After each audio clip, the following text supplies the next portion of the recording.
Assalamualaikum warahmatullahi wabarakatuh. Perkenalkan, nama saya Muhammad Mahfud Fadi, NIM 190060 dari kelas 2A Quiz.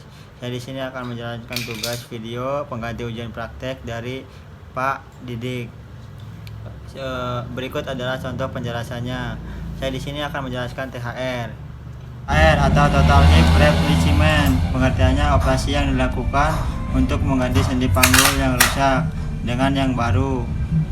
Etiologinya yaitu karena terkena penyakit OA, RA ataupun artritis ataupun trauma artritis. Patologi dan fisiologi.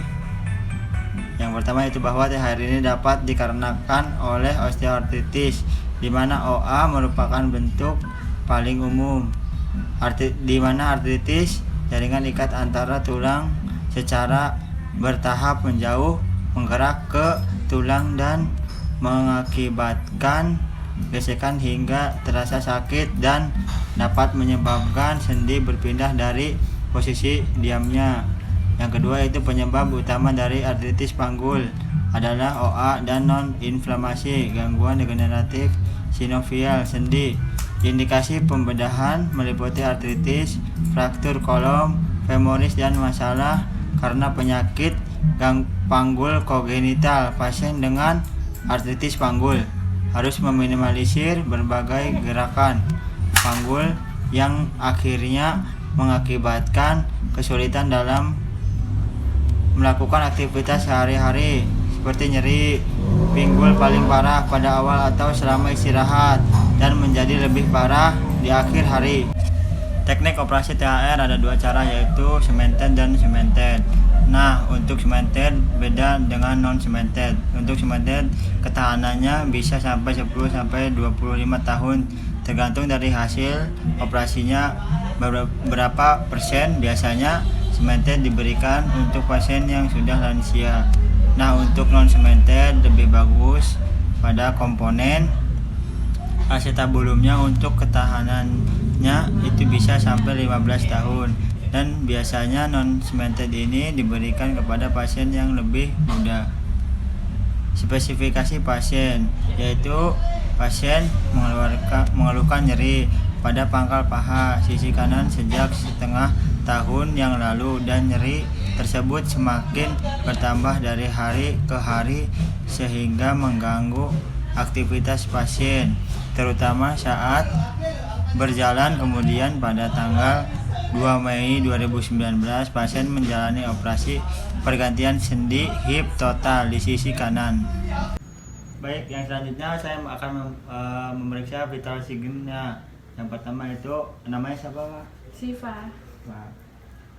Umurnya berapa? Umurnya 19 tahun. 19 tahun. Pekerjaannya Mahasiswa. Kegiatan sehari-harinya Jualan, bantu orang tua. Terus keluhan datang ke sini itu keluhannya seperti apa ya? Nyeri di sekitar jahitan setelah operasi. Ya. Terus kalau duduk mau berdiri nyeri di bagian paha. Terus berdiri terlalu lama, terus lututnya jadinya bengkak. Oh, seperti itu. Saya akan memeriksa denyut nadinya dalam 1 menit. Itu berapa kali?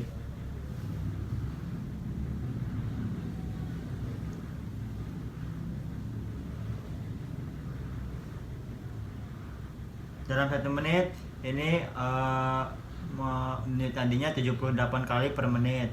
Nah, selanjutnya saya akan memeriksa suhu tubuhnya. Tolong simpan ini di dalam ketiak ya, Mbak, Iya. buat untuk mengecek suhu tubuhnya.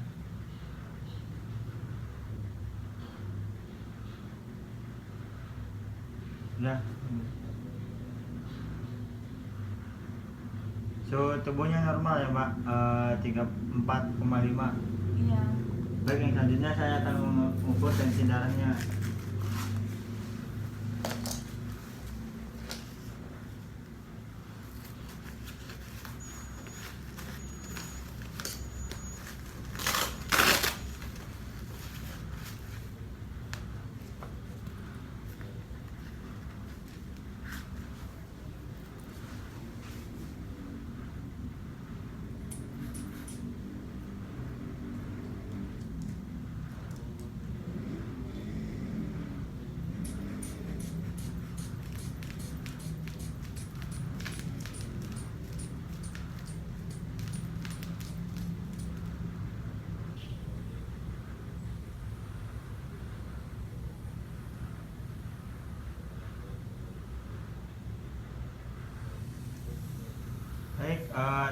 tekanan darahnya 130/90 normal ya Mbak? Iya.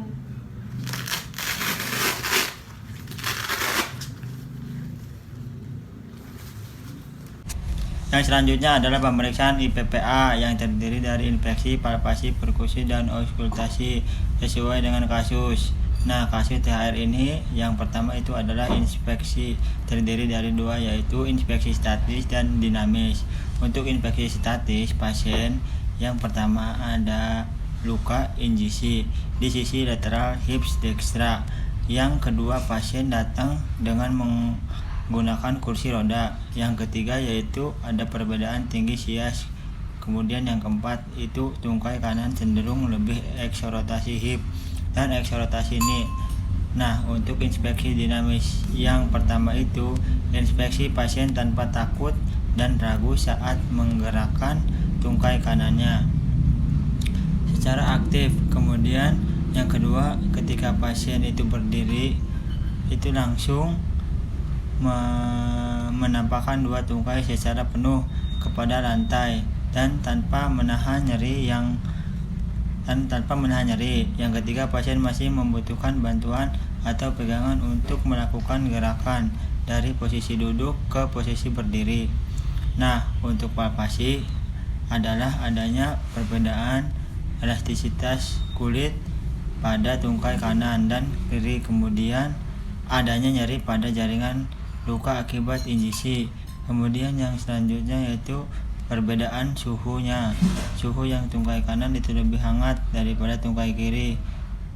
Nah, untuk selanjutnya itu ada pemeriksaan spesifik yang terdiri dari manual muscle testing atau MMT, kemudian ada nyeri dengan VDS, kemudian ada pemeriksaan LGS atau RUM, dan pemeriksaan antropometri atau panjang tungkai. Nah, untuk pemeriksaan MMT-nya itu didapatkan ketika pasien itu melakukan gerakan fleksi hip atau kekuatannya adalah 4+ atau ekstensi hip kekuatannya 4+. Namun ketika pasien melakukan gerakan abduksi hip itu nilainya adalah 4-min.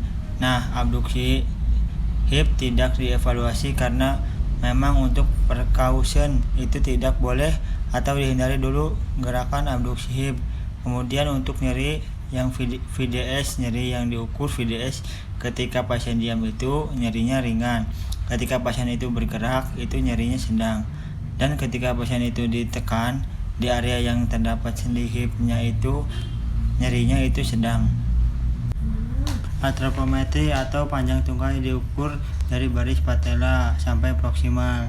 Sendi hip tinggi 10 cm sama dengan 28 cm, 25 cm sama dengan 32 cm, 25 cm sama dengan 36 cm, 35 cm sama dengan 43 cm. Lingkup gerak sendinya atau RUM-nya sisi dextra aktifnya yaitu S-nya 10 sampai 10 sampai 90, F-nya 0 sampai 30 atau tidak dieval. Pasifnya S-nya 30 sampai 20 sampai 90, F-nya 9 sampai 40 atau tak dieval. Sisi sinistranya aktifnya yaitu S-nya 30 sampai 0, 0-nya sampai 130, F-nya 0 sampai 45 sampai 90, pasifnya 0 sampai 40 sampai 140, F-nya 0 50 sampai 15. Yang selanjutnya yaitu adalah diagnosa fisioterapi. Yang pertama yaitu impairment. Yang pertama yaitu nyeri gerak saat duduk sampai berdiri, keterbatasan gerak, adduksi hip dextra. Yang ketiga yaitu penurunan kekuatan otot pada tungkai kanan. Yang keempat, perbedaan tinggi sias. Yang kelima yaitu perbedaan lingkar segmen antara hip kanan dan kiri. Yang keenam yaitu posisi tungkai. Yang keenam yaitu posisi tungkai, endorotasi hip, eksorotasi knee, functional limitation. Yang selanjutnya itu keterbatasan ambulansi dari duduk ke berdiri. Yang selanjutnya itu pembatasan gerak, abduksi dan duduk 90 derajat hingga berpengaruh pada aktivitas pasien disability atau partisipasi restriksi. Pasien masih mampu berkumpul dengan tetangga atau keluarganya di luar rumah. Meski harus duduk di kursi roda, namun ketika pasien ingin berdiri atau ambulansi dari duduknya ke berdiri, pasien butuh pegangan atau bantuan dari keluarga atau bisa memegang benda di sekitar agar lebih stabil. Intervensi fisioterapinya yaitu breathing exercise. Yang kedua yaitu ambulansi duduk ke berdiri dengan menggunakan walker. Yang selanjutnya yaitu berjalan PWB, tumpuan minimal. Yang selanjutnya yaitu relaksasi. Nah, ini adalah contoh berikut latihan breathing exercise setelah pasca operasi pada pasien. Nah, itu latihan breathing exercise-nya pada pasien setelah pasca operasi. Yang selanjutnya yaitu gerakan ankle pump.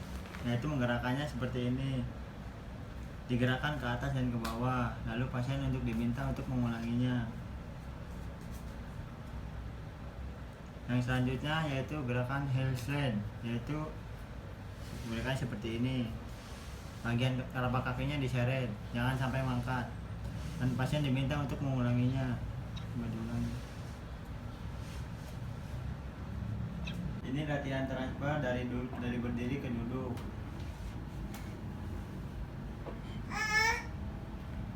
Nah, ini latihan transfer dari duduk ke berdiri. Nah, ini latihan intervensi tanpa bantuan fisioterapisnya. Yang pertama, posisikan badan tegak, lalu pandangan ke depan, lalu pasiennya diminta untuk berdiri. Coba berdiri. Nah, ini intervensi dari duduk ke berdiri. Sekarang intervensi dari berdiri ke duduk. Nah, untuk periode 2 kita bisa memberikan lagi latihan seperti heel slide, kemudian hip fleksi, ekstensi secara pasif dan aktif. Kemudian bisa diberikan ankle pump untuk meningkatkan kontraksi ototnya. Nah, itu dilakukan sampai benar-benar melihat apakah sendi pasien ini sudah normal atau lebih baik lagi. Dan untuk latihan yang selanjutnya yaitu latihan jalan menggunakan kruk dan walker sejauh 30 meter. Kemudian juga ada latihan naik turun tangga ataupun kombinasi dari kaki dan kursi. Untuk melatih koordinasi itu bisa dilakukan ketika single hip dari pasien ini sudah benar-benar stabil, dan hal yang tadi itu bisa juga diberikan pada pasien kita sesudah pulang dari rumah sakit, tetapi harus dengan catatan ada yang mengawasi atau keluarga yang mengawasi, atau fisioterapi tetap memperhatikannya dengan cara home visit. Nah, ini adalah contoh gerakan sendi yang sudah normal kembali setelah pasca operasi. Kita terlebih dahulunya instruksikan duduk dan seperti ini. Yang terakhir ada edukasi. Yang pertama itu pasien diminta untuk menghindari hip fleksi 90 derajat, yaitu abduksi dan internal rotasi. Yang selanjutnya yaitu hindari rotasi internal untuk lower extremity. Yang selanjutnya yaitu hindari duduk di bawah, atau kondisikan di rumah itu posisinya lantai itu supaya tidak licin, dan keluarganya itu tetap mengawasi agar tidak terjadi yang tidak diinginkan. Sekian penjelasan dari saya untuk video pengganti ujian praktek Pak Didik. Semoga video yang hasil saya ini memenuhi kriteria Pak Didik. Kurang lebihnya mohon maaf. Wassalamualaikum warahmatullahi wabarakatuh.